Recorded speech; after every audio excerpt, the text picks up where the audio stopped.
So I read a story today. This is a little disturbing. First of all, we heard earlier from the doctor at the Children's saying, situation in the emergency room is not great. And then Dr. Labos, I read today, there is yet another variant of COVID that is not to be ignored. Is that correct? Yeah, I mean, we are seeing, we are seeing different variants of COVID that are out there. They are all Omicron subvariants, and they are seeming to be causing the increase in COVID cases that we are seeing.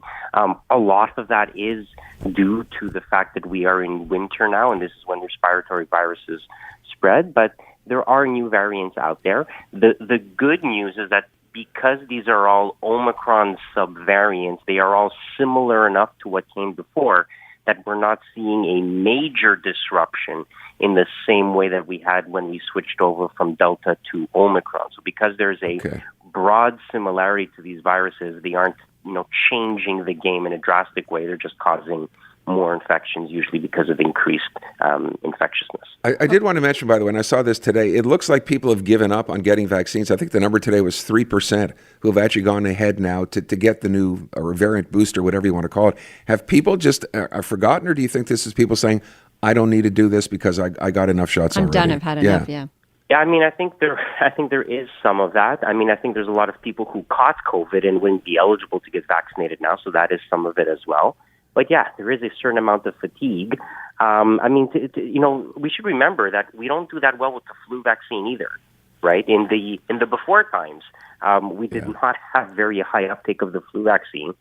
So it's not, it's not entirely surprising that we would have poor uptake of the COVID vaccine, but the consequences are going to be more people getting sick and hospitals becoming overwhelmed, and we're starting to see that now. So, people have the right to do whatever they want, but you have to live with the consequences of that, and the healthcare system that we had 5 years ago is not necessarily the same healthcare system that we have today. When we spoke a couple of days ago, you were talking about masks, and I'll have I actually have pulled out a mask because I've been in an environment lately where someone was coughing. You've got a little cough right now. Aaron is clearly not, under the weather. Everybody's sick.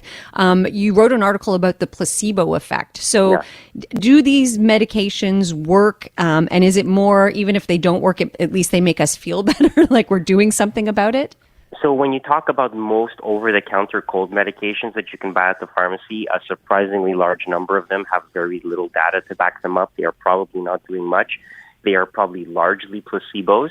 But I mean, the article that I was writing was, fascinating because when you delve into the placebo effect, it's really fascinating to what degree people feel better when they do something, even if that something has no real benefit to it. And you see this with vitamins and supplements and all kinds of stuff.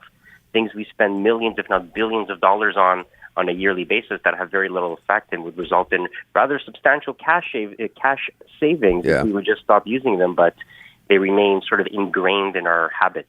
So what is it when you hear a doctor on the other end of the phone with the sniffles or coughing? Are you okay? I'm recovering. I caught COVID for the first time in 4 years. I thought I was going to be able to get away from the virus, but no, I got infected. Yeah. So I'm on the recovery. I'm done with the infectious part, but I have this little bit lingering residual cough. So, and you know what? There was just a report out from StatsCan. 1 in 9 people are living with chronic COVID symptoms. So there's a lot of long-term consequences of this virus. I think this cough is going to go away with time, but it's not a benign virus. So if you haven't been vaccinated yet, I would strongly recommend you go out and get vaccinated to at least take the edge off a little bit. Dr. Chris Labos, Thank you cardiologist. so much. And you can join him, by the way. He's here on Weekends with Ken on CJAD 800. That's on Sunday mornings at 8:10. And I'll just mention his book is called Does Coffee Cause Cancer? It's a great read.